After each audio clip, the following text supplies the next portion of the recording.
तेज पुंज सत्पुरुष है, तह हंसन विश्राम।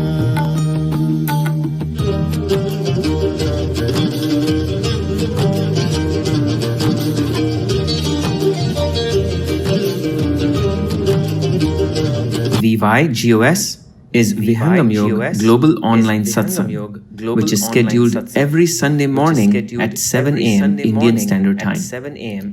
Those who would miss to attend the morning session can listen to the broadcast replay on Sunday evening at 4:30 p.m. Indian Standard Time.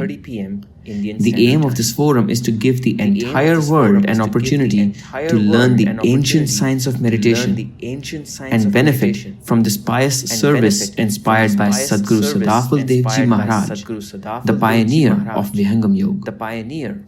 If you are interested in learning the technique or want to conduct a program at your place, and for any inquiry related to it, please feel free to write to us at info@vihangamyog.org. That is info at vihangamyoga.org.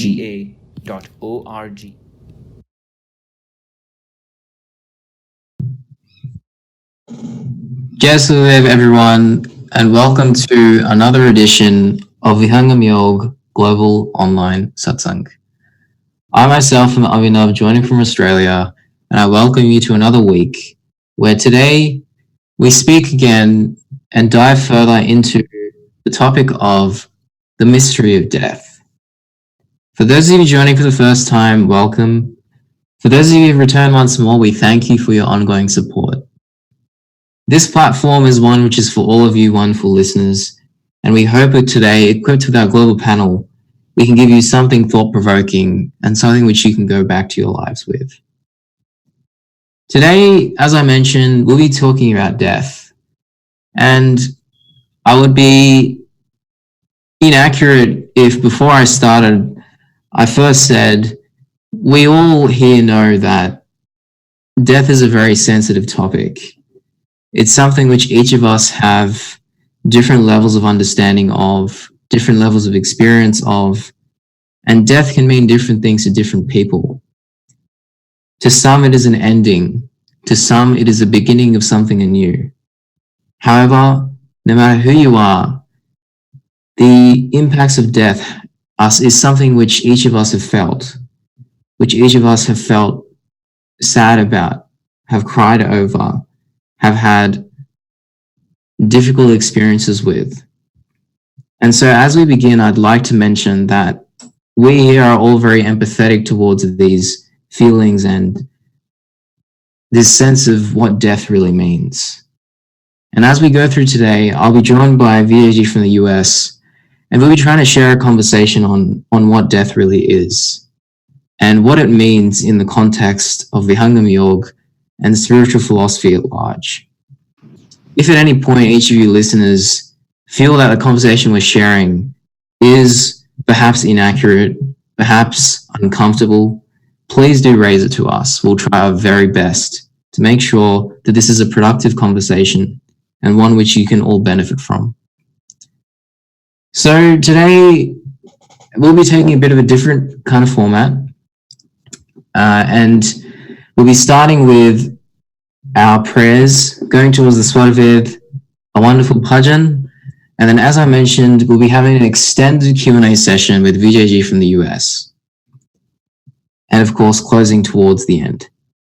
So our ask today is for you all to kind of engage with us if you can. We'd really love to hear what you are all thinking about in the context of today's topic. And of course, even if there are things which perhaps you're not thinking of yet and which come up as we go, please do feel free to add anything which you're thinking about, what you'd like for us to talk about more to our WhatsApp number, which is on the screen now, or even, slido.com/VYGOS. We currently have about 5 or 6 questions which we'll be trying to navigate through today in our conversation. But of course, as more and more come up, we'll try our best to address them as we go. So before we begin our journey, let's stop for the welcoming prayers, the Swagat Gan and Mangal Gan, which are offered in the feet of the master of Vihangam Yoga. Let's invoke his blessings on this auspicious occasion and then proceed toward the Svaraved.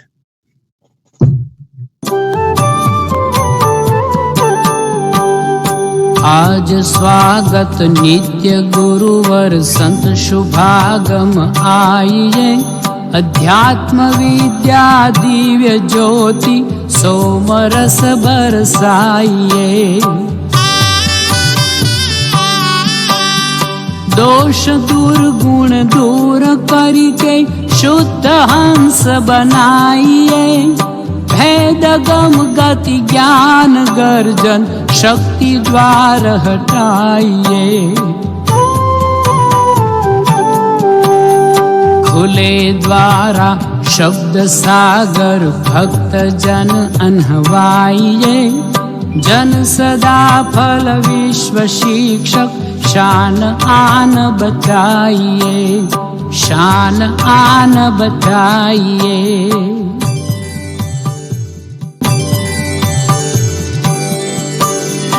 विश्व शांति नाम मंगल परम गुरु को ध्याइए, वर्ग द्वंद्व शांति दूर कर भाव भेद मिटाइए।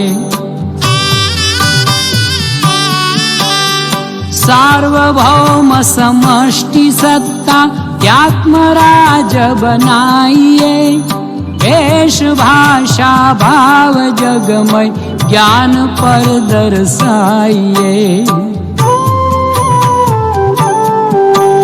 समृद्धि सुख शांति धरातल स्वर्ग भूमि बनाइए, विश्व शिक्षक जन सदा फल नीति स्वर अपनाइए, नीति स्वर अपनाइए।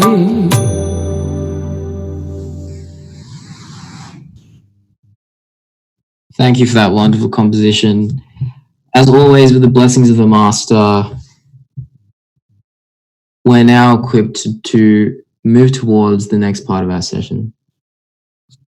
The next part is the Svarved, wherein we begin our reflections on this topic with the recitation of verses composed by the Master of Vihangam Yoga, Sadguru Sadafal Dev Ji Maharaj. The Svarved is a distillation of the complete knowledge of spirituality which he acquired in his own experiences as he proceeded on the journey. As such, it's extremely important to us that we begin our journey hearing from him first, hearing from his nectarine wisdom, and then furthering our reflections as we go further today. I'd now like to hand over to Kushbuji from India to take us through some verses, after which we'll dive into our conversation for today.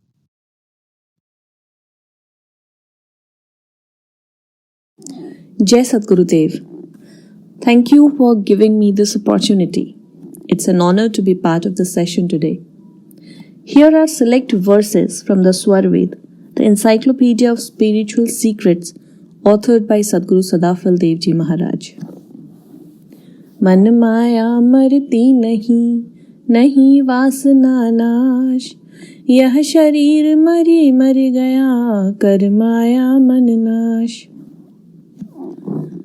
Material temptations do not die in the man or mind, nor even in the chit or inner memory. Material cravings end only when the mind dies, and that is, its deception of the soul stops. As long as the mind is the master, the soul remains associated with the world, its bondages, and with the sufferings of life and death. The body has died several times, but the mind has not, and so the suffering does not end. Therefore, the detachment of the mind from the soul, that is, the death of the mind, is essential for the end of Maya, the delusion that worldly subjects are the source of happiness. All living beings are prey to the confusion and restlessness of the mind. Stopping the wavering of mind is more difficult than stopping the waves of the ocean. Under the influence of the wavering mind, great hermits and scholars could not escape the pull of materialism. The soul does not do anything for its own true bliss, but is busy in satisfying all the worldly cravings of the mind. The mind leaves its nature of worldly cravings and starts working for the soul when the soul attains the experience of the consciousness by the technique of Vihangam Yoga. As one advances further in Vihangam Yoga meditation, the mind detaches from the soul and the soul starts to experience the pure eternal bliss of supreme consciousness, and it keeps the mind under its control. When a yogi wins over the restlessness of the mind, all sufferings, sorrow, and troubles end for his or her soul. Only in the absence of the mind, a form of Maya, will living beings cross the deep ocean of worldly bondages and obtain supremely blissful salvation. The enlightened saints have, therefore, preached to kill the mind and win over it. बिना ज्ञान वैराग्य के प्रभु से मिलन न होय, जग बंधन छूटे नहीं, जन्म मरण दुख होय. The Lord is attained when the quest of the soul imbibed with true knowledge and detachment from the mind is completed. This realization happens through true bhakti, which happens on plane of the soul and not of the mind. There is no freedom from the bonds of the world without true knowledge and detachment, which is why one begets birth, death, and rebirth, and all the afflictions that go with it. The uncoupling of the objects of the world and the desires thereof happens only through Jnana and Vairagya. Those desirous of spiritualization, therefore, should proceed on its path by taking recourse to true knowledge and detachment. लीला अद्भुत अगम है, अनुभव गमन अगाध, साहस बल सद गुरु दया, महाप्रलय कोई साध. The experience of Vihangam Yoga Samadhi is astonishing, unfathomable, and attainable through experience with the grace of the Sadguru. Those yogis who have conquered death through their mighty endeavor and the grace of the Sadguru remain in the state of Vihangam Yoga Samadhi till Mahapralay. Thank you. Jai Sadgurudev.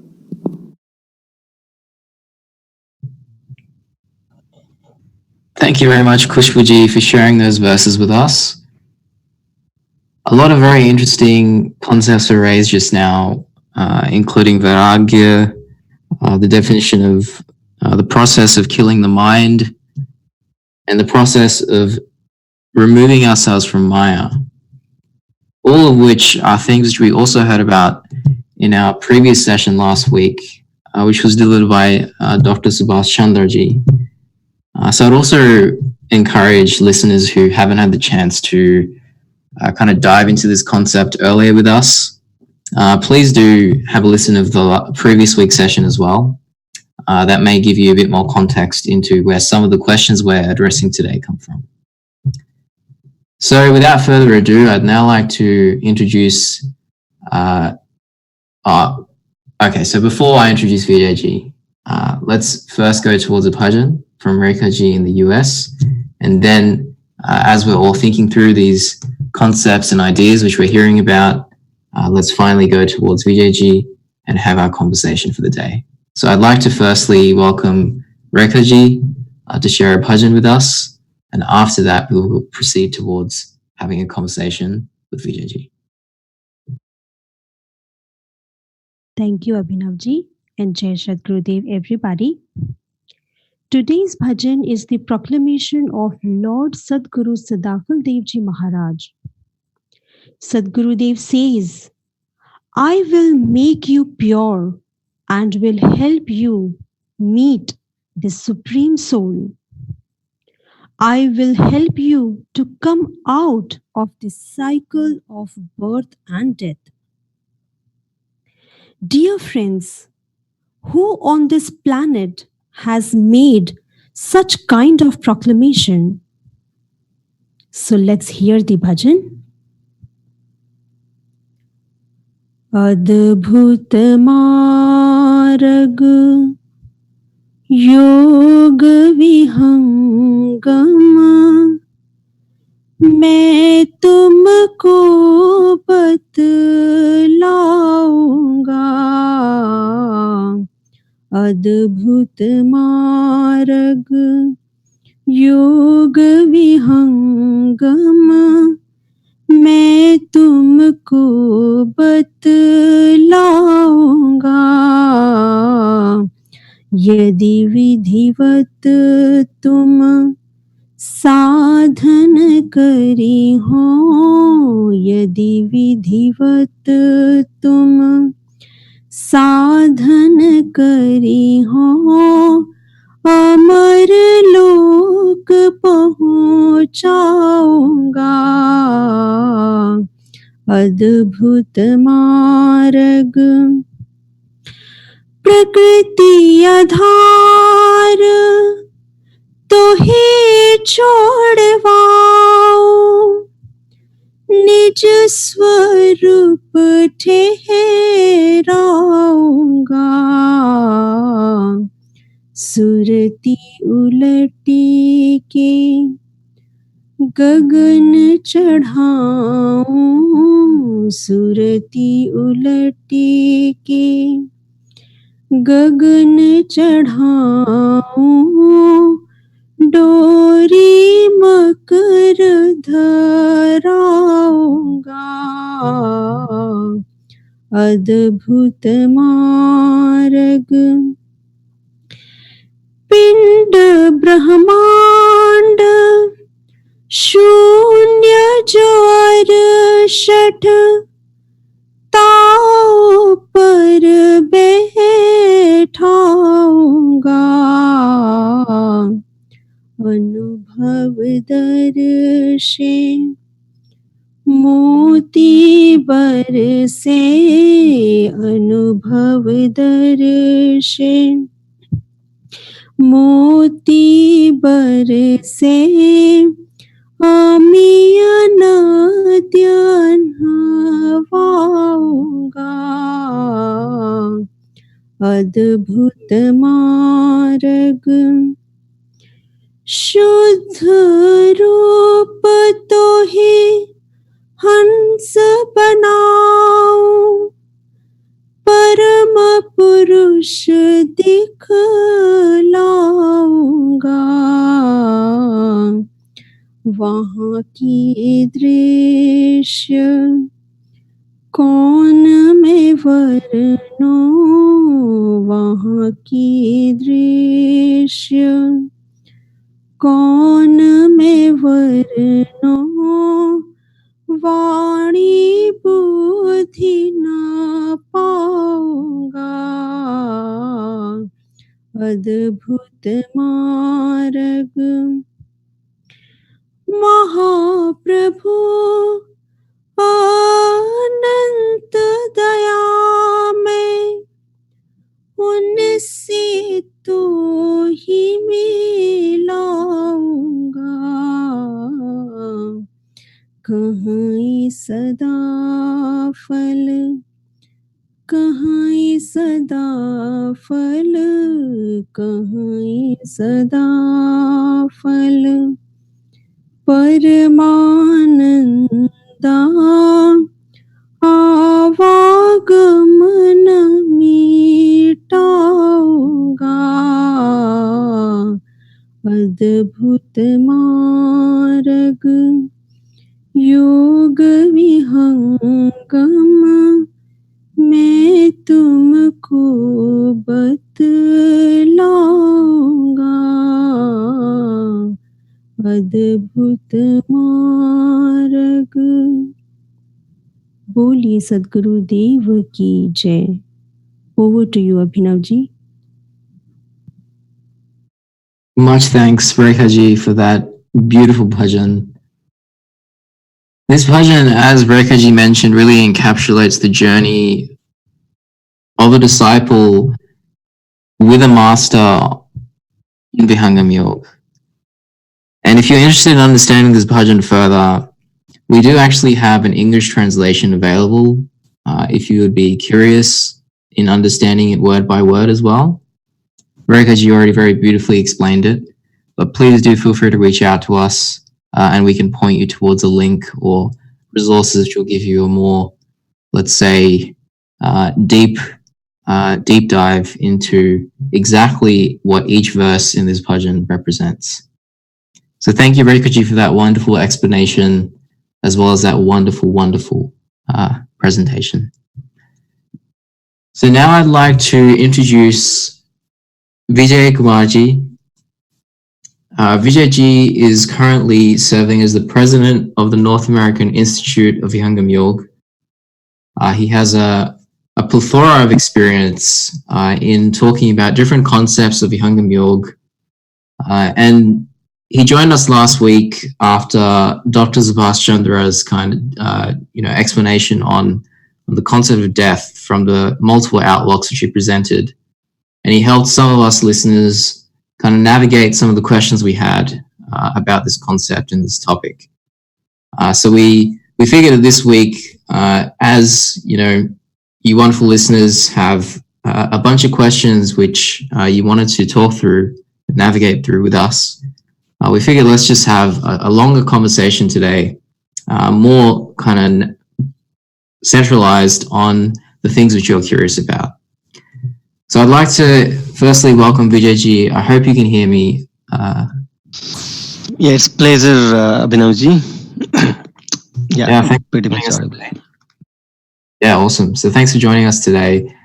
So Vijay Ji, I've been looking through the questions which we have in Slido, and that's actually a good point to remind all of you listeners. As we're talking through these things, we have two avenues available. Slido.com/VIGOS, which is on your screen now, and a WhatsApp number, which is coming up on your screen as well. Please feel free to drop any questions, thoughts, concerns in there, and we'll navigate through them today. So Vijay Ji, I've been looking through these questions, and a lot of these are really fantastic, thought-provoking points. And one of the things which I'm seeing which is very kind of reasonable, even looking back to when I first started thinking about these concepts, is sort of what happens before and after death. Because as I understand it thus far, there's kind of 3 points of existence, if you could call it. There's what happens before our current state of existence and consciousness. Then there's what happens in the present, where we live a life. And then there's also what happens afterward, which which is unknown to us in terms of experience. So, sort of, I'd love to hear from you and understand better. What is firstly the nature of existence per Vihangam Yoga, per spiritual philosophy? Because I think perhaps that will help us understand, if we can understand the nature of existence, like what is actually existing, perhaps say in the body, then perhaps we can better understand what happens to existence before and after our life. So the first question I put to you is, what is the nature of existence per spiritual philosophy? We've talked about it a few times. Maybe just if we could just kind of recap that for all of our listeners. Yes, absolutely. Yeah. So, this is something related to who we truly are. Are we this body? Are we the eyes? Are we the nose? Or somebody living inside? So the question that Abhinav-ji, you're asking, most likely this is leading us to understand who the entity I am inside the body and what am I made of. Sadhguru Sadafal Devji Maharaj in Swarved has described this in very great detail about how a soul, a spirit, which is a pure conscious entity, has happened to fall into this gross body that we experience today. So in the process of, a fall of consciousness from being purely conscious entity to acquiring this body, which you see in front of the mirror, Sadhguru describes that it actually happens to go through 6 different layers of the body before you get, or before you reach to what you are today, with what you see in front of your mirror. What you see in front of your mirror is the gross body. But prior to gross body, we acquire the subtle body, which is made of 19 elements. Prior to subtle body, we attain the Karan Deha. The Karan Deha, before Karan Deha, we attain Mahakaran Deha. Prior to Mahakaran is Kaivalya, and prior to Kaivalya is the purest self that we are, which has no impression of any ignorance and has no impression of any matter which you see in this creation. That means we are free from ignorance and we are free from matter. We are an entity which is made of pure consciousness. That's what we truly are. But today, this pure consciousness is tied up to the material nature and is strongly bound to this body, which is made of the matter. And the body which is transient. And it is so much tied to this transient body that we feel that we are transient.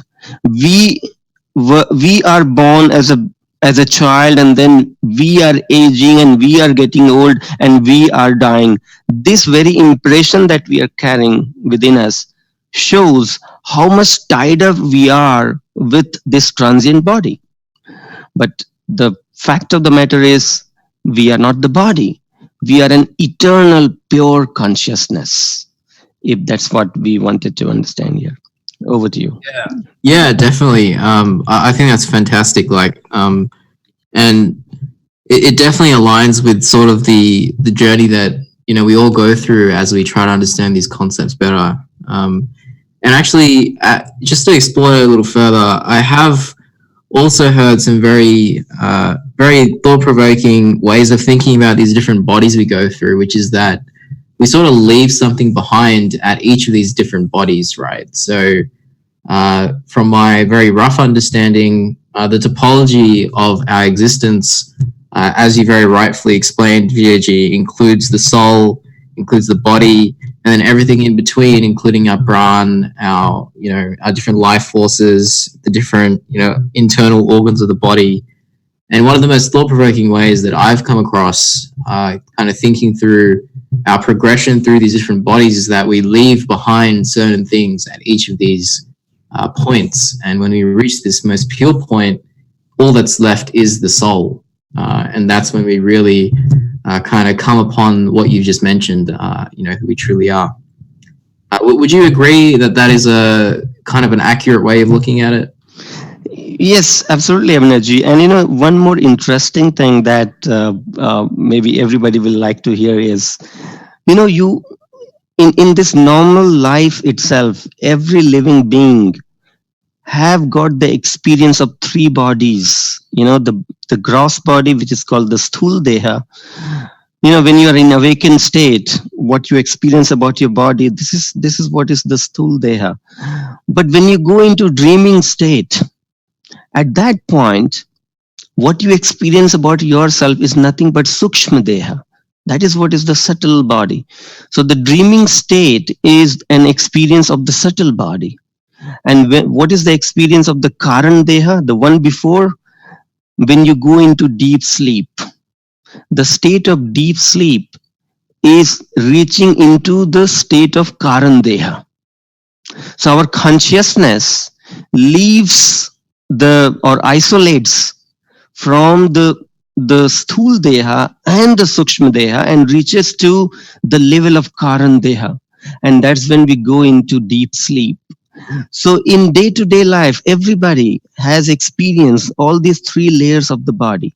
In awakened state, the gross body; in dreaming state, the subtle body, the Sukshma Deha; and in deep sleep, though you do not experience anything, but basically that no experience state is nothing but the state of Karandeha. What we fail to experience is the other layers of the body, which is like Kaivalya and Mahakaran, first Mahakaran, then Kaivalya, and then ultimately the Apta Deha. And that's what differentiates a yogi from a normal human being, because it is yogi who is capable to experience even those states of the body. Yeah, that's an amazing way of thinking about it as well, and an amazing explanation as well. And I think like it's really interesting because when we talk about different forms of body, then we at first when I came across this, I thought, am I transforming into something, or what's going to happen? But as you've rightfully explained, it's a very subtle kind of progression, right? Like it's the kind of the economy here, or the layer at which things are happening is the subtlety of consciousness itself. And I think that example you just gave is something which is very profound, of going through these three states even when we're asleep. And to kind of take this further, we talked about the soul, and how that is how we understand what we understand to be our true self. So this is a great tie-in into some of the questions we have, which is what happens before and after death, and perhaps to get there, let's first maybe talk about what happens at the point of death.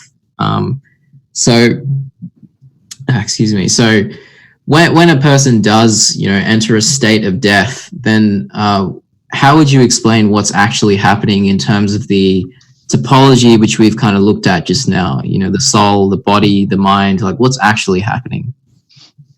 Well, that's definitely a good thing to discuss here. There's a very interesting way that Sadhguru describes the death in Swarved. Sadhgurudev says very beautifully, I really like it. Sadhgurudev says, who is the enemy of the body? Who is the enemy of the body? The soul itself is the enemy of the body. That's what Sadhgurudev says. Soul is the enemy of the body. Though body is the friend of the soul, because through this body, the human body especially, the human body is a gift, and it is the friend for the soul, because through this human body, soul can enlighten itself. But the soul is the enemy of the body, any other form of the body as well, because the body is declared dead the day soul leaves the body behind. So the death is not only about the isolation of the soul from the body, but actually it is the isolation of the Sukshma Deha, the subtle body, from the gross body. What it means is, when the 19 elements that constitutes the subtle body, the Sukshma Deha, which are 5 pranas, the 10 indriyas, which are like 5 sensory organs, and 5 organs of actions. The 10 indriyas, the 5 prana, 4 inner organs. These 19 elements is what is called the Sukshma Deha. So when this Sukshma Deha isolates from the gross body, that is when something like the state of death is attained in the body, or rather the body faces the death and starts, kind of deteriorating and transforming into the soil. So that is the end of the gross body. Now, the interesting thing here is, we said 10 indriyas isolate from the gross body, but does it mean that the eyes will vanish? The ear will vanish? No. So there's an interesting thing here. Not only we have the gross eyes, the gross, the organs through which we sense 5 different subjects, but we have the subtle form of these indriyas as well. We have subtle form of sensory organs. We have subtle form of the organs of actions. And only when those subtle form of the organs associates with the gross form of this, the body organs, that is when these gross organs become functional. So what isolates from this gross body is the subtle form of indriyas. Because of this body, whole body becomes dead. So the gross eyes are there, but the eyes will stop working. Ears are there, ear will stop working because of the isolation of the subtle body from the gross body.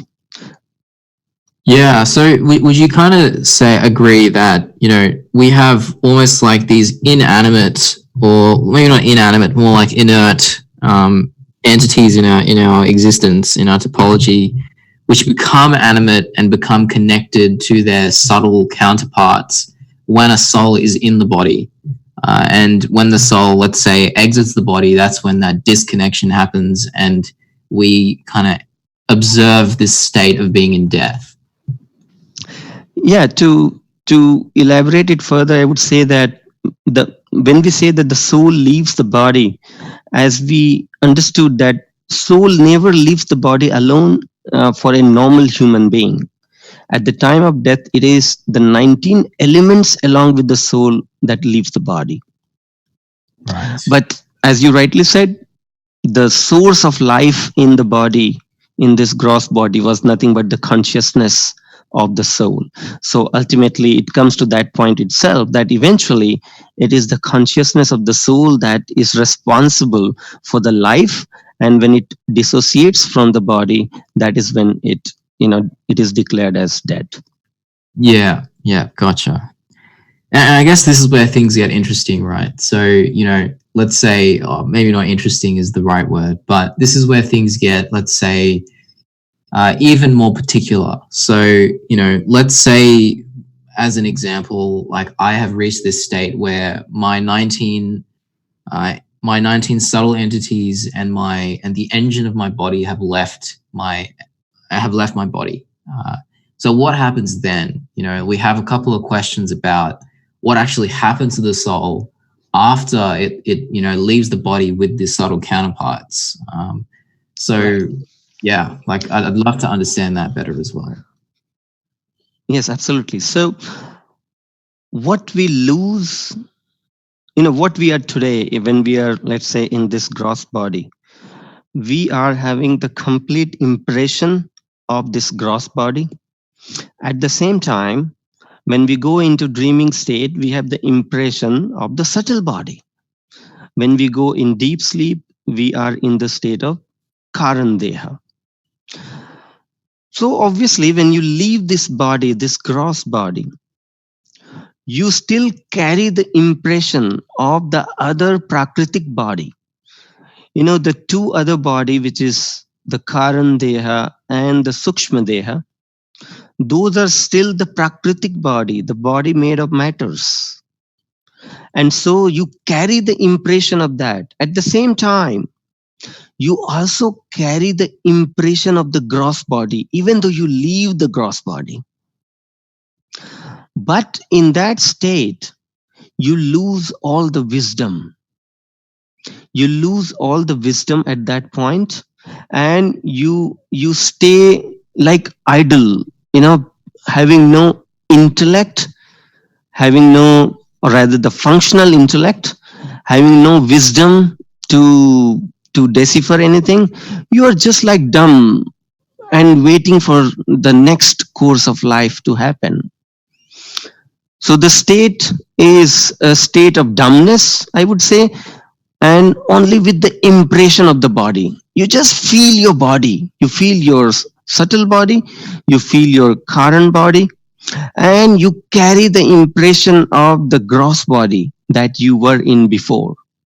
So with that impression, you're just idle there, without having any wisdom, without having any, kind of enlightening ideas over there, because you're just dumb, just like animal, dumb animal.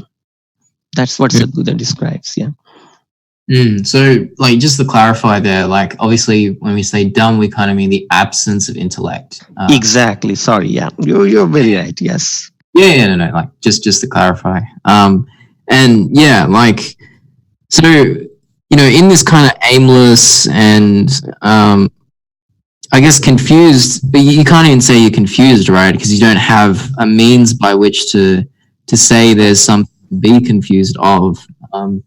Like, where do we actually exist, per se? Like, are we in Prakriti? Are we beyond Prakriti? Where are we in this idle state? Yeah, wonderful question. So, Sant Pravarji, Sant Parashri Vigyan Devji Maharaj, has beautifully explained this very same question in very great detail, and we can find that in YouTube. He says that when the subtle body leaves the body, the gross body, it goes into the space.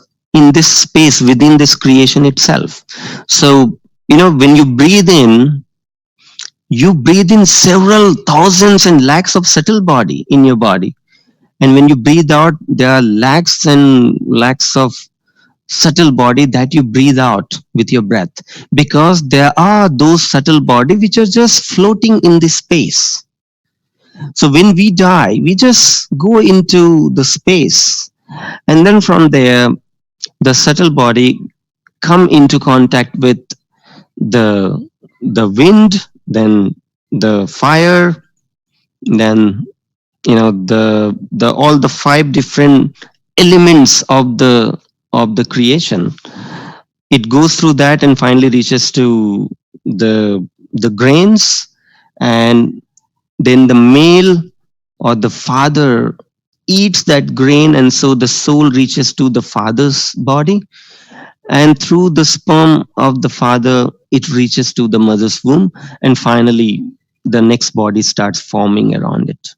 So the subtle body continues to move from one body to another body. It is only the gross body that changes, everything else remains as is. Right. And I guess since, as you've explained, like, since it doesn't have an identifying characteristic, it doesn't actually have an impact on any other body because it's sort of aimless and doesn't have any properties per se. And in another word, if we want to understand this, our consciousness is limited consciousness. And when you have limited consciousness, see, what is consciousness? Consciousness is something which exhibit the property of knowledge, desire, and has the power of action. But the amount of knowledge that it can carry is depend on how much consciousness you have. So every individual soul is a limited consciousness. Because of being limited, it can uphold only a limited knowledge by itself unless it connects to the unlimited consciousness. So when we are disconnected from any unlimited consciousness at one point of time, we carry only limited knowledge. If I ask you right now, do you remember 11 days before what is the food that you ate? It is not there in your consciousness right now. You'll have to recall it. Maybe if you have noted down somewhere, then that memory will again rise up, and then only it will come into your consciousness. Right now it is not in your consciousness. So at a time your consciousness does not carry the impression of what has happened in the previous life, because that is a far you know in the past. So you have already forgotten all that the consciousness has already lost all those memories. So when you come into this life, when certain britis rise from your chitta, that is what triggers those memory, which could be from the past as well. But because in this life you do not connect those memories with what you have been around in the surrounding, so you do not understand what this dream I have. But that dream could be from the past life as well. You never know. But your consciousness does not have a connecting thread right now to decipher what it truly means. And that's where sometimes you understand things, sometimes you do not understand things. Yeah, and kind of leaning into that, we had another class of questions which we can kind of explore maybe, which is, what, like we just kind of talk through the Vedic and the philosophy of yoga in terms of, what happens when we leave the body, we enter the grains, and then by nature we then are born into a body again. Is that a process of luck? Like how does that actually happen?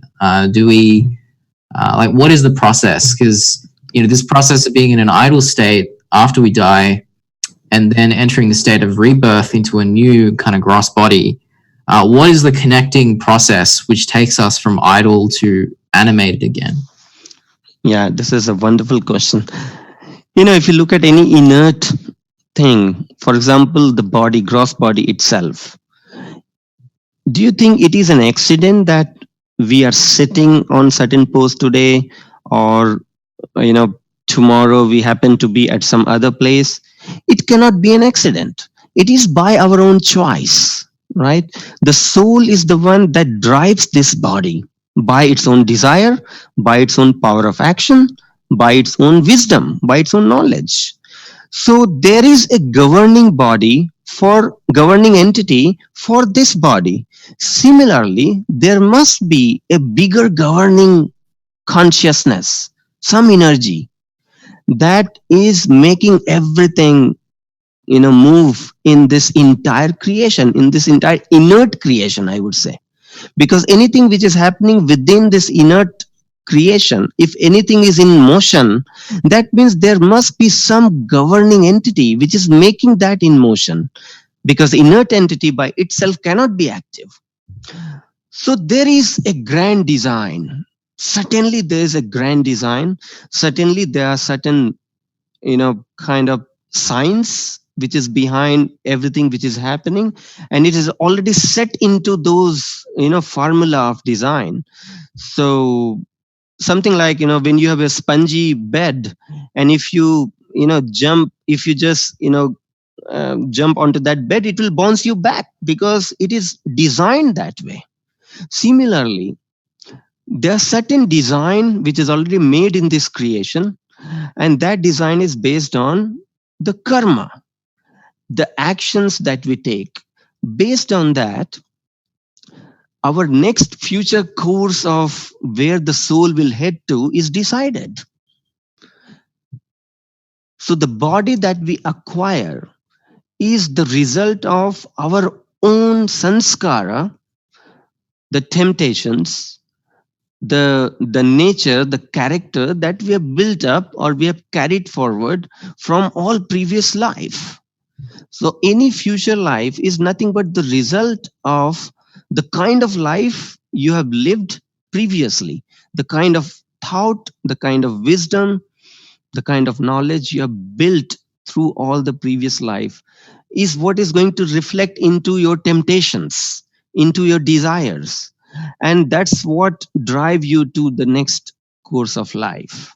So yes, it is our actions which is responsible for us to fall into certain path and finally reach to a certain mother's womb, because that's not an accident. Yeah, it's an amazing process. And I sort of wonder, like, there's this question here which kind of ties into this, which is, if we have a wish, let's say, that hasn't been fulfilled, and we hold on to that wish very strongly, then is it that wish which drives us into the next kind of incarnation of ours? Because we have a question here from Vijay Ji, I believe, which is, according to Hindu Dharma, the soul runs behind after death what it wishes at the deathbed. So how should I ensure my wish is what the yogi suggests to be at my deathbed? So I think it just ties into this whole conversation we're having. Yes, absolutely.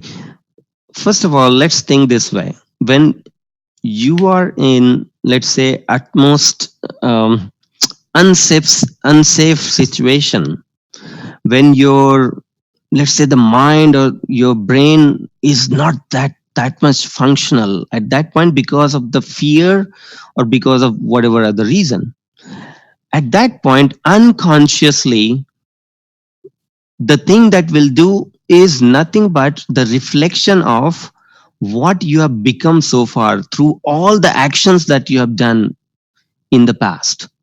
Because habit is something which is built by the repeated actions. The thought and the temptations are also not instant, but that is the result of what life we have lived so far. So at the last breath, what kind of thought will you have is certainly related to what kind of life, what kind of character you are or you have built so far in this life and in previous life. So everything governs you to have a last wish as well. You just cannot have last wish just by your, by that instant. At that moment, all your previous sanskaras, all your actions, everything will start running in your head. And then eventually, whatever you have, sticked onto in your life so far, that's what will actually prop up your last wish. It is not all of a sudden, uh, a, for example, somebody who is not very spiritual in nature, somebody who has never lived a spiritual life, have never paid attention or or or found spirituality a very negligible thing. At the last breath, it is very unlikely that he will remember Sadguru, because he has never paid attention to Sadguru. He has never known about Sadguru. So it is very unlikely that at the last breath he will all of a sudden remember Sadguru. No, that is not possible. He will remember what he has attached himself to in majority of his life. Yeah, very reasonable as well, right? Like kind of the where all the function of what we do definitely makes so much sense. And as we kind of start to reach the end, there's a couple more questions I'd love to touch on, which are kind of to do with the difference in types of death. So we've got one which is to do with what is the difference between a timely death and an untimely death, and a last one which is what is the difference between the death of a yogi versus the death of a common human. Right. So timely death and untimely death. Yeah. Well, in terms of adhyatma, spirituality, when we get the body, prior to getting a body, there is a set of past actions which is called prarabdha. The prarabdha is what is formed first, and that prarabdha decides the destiny of the soul. So when certain prarabdha come together, then based on what kind of experience the soul has to go through, that decides what body it will get into, so that it experiences those prarabdha. So prarabdha is what is formed first, then the body. Now, when you come into body, if you lived the life within the body by undergoing through all prarabdha, and you completed all the destinies that the prarabdha had made for you in this life, then any death after that is a timely death. But if you happen to meet certain accident, or you did suicide or something, I don't know for what reason, your soul happens to leave the body prior to acquiring all the experience of prarabdha, that is what is called untimely death. Right. So it's all kind of connected to this pool of actions which we've accrued in our previous lifetimes. Right. Right. Okay. And yeah, sorry, go ahead. Right. So, and then the second question was, what is the difference between the death of a yogi and the death of a normal human being? First of all, if it's a complete yogi, then there is no death for a yogi, because then yogi does not die. What yogi does, the reason I'm saying there is a difference between a yogi leaving the body and a person dying. Uh, there's a difference for the fact that we have 9 doors in the human body. If we talk about in terms of human being have 9 doors, which are very obvious: 2 eyes, 2 nostrils, 2 ears, 1 mouth, and 2 organs of excretions. So these 9 doors are open already, and the sukshma deha, the subtle body, comes out of one of these doors for the normal human being. But what does yogi do? Yogi is not forced out of this body through these 9 doors. Rather, yogi chooses himself to open the secret 10th door. So there is a secret 10th door which is situated inside Sushmana, at the exit of Sushmana, and it the yogi himself or herself exit the body through the 10th door very consciously. He does it very consciously, knowing that I am leaving the body, experiencing every bit of it. So it always remains in awakened state in the process of leaving the body.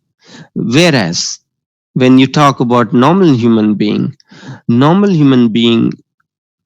only suffers the process of death, because the death is a process in which you feel unbearable pain as well at the time when the breath starts separating from the gross body. It is something like the lacs of scorpion stinging onto every pores of your body. So it's a very painful state. That's why the life, coming into life and exiting the life, the birth and the death, these two are actually very painful process. That is why yogi have always preached a normal human being that you must try hard to escape the cycle of life and death. They didn't talk about you escape this living life. He said the cycle of birth and death, because the birth is painful and the death is painful. Both are very painful process, and we must find a way to exit from this cycle of birth and death. So yogis leave the body by their own wish, but normal human being leave the body not by their choice, but they are forced by something called yam vayu, and that process is very painful. Yeah, thank you. Thank you so much, Vijay Ji, for joining us today. I think, at least for me, I have very much learned a lot from our conversation and really enjoyed it. So thank you so much for joining us today. And I really hope we can share more conversations in the near future. Yeah, thank you. Yeah, it's my pleasure. Awesome.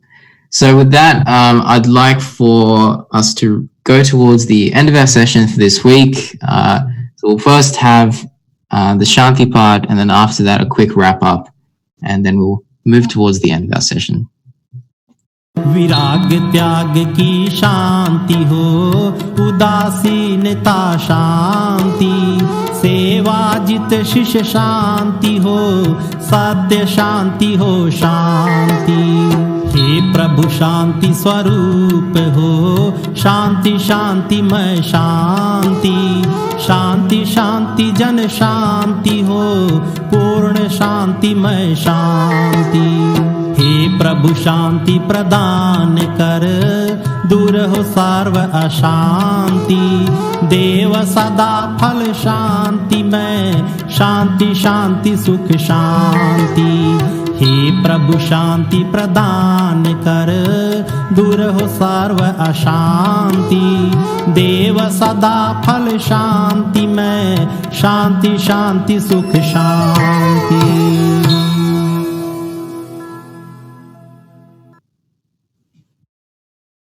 With that, we now reach the end of this week's session of the Vihangam Yoga Global Alliance Satsang. And, it reminds you of this fantastic doha and quote, which I first came across a couple of years ago when I started on this path of Vihangam Yoga. It roughly goes, die before death to realize there is no death at all. And it really captures a lot of the things which we spoke about today in our global panel. Death is difficult, is painful, is it changes one's life, and it brings an end to one life and it changes the lives of many around. But depending on the level of spiritual practice and consciousness we've reached, the process of death can be one which we choose, and it can be a process of connection with a higher source, or a process of, let's say, reconnection and absolute connection with the higher source, rather than a disconnection from the body which we have led our lives in. So I hope today's session has given us all something to think about, and I hope it's also given us an answer to some of the questions we've had about this very difficult but very special and interesting concept of death. So thank you for joining us this week, and we look forward to having you all again in the coming week. Jai Gurudev.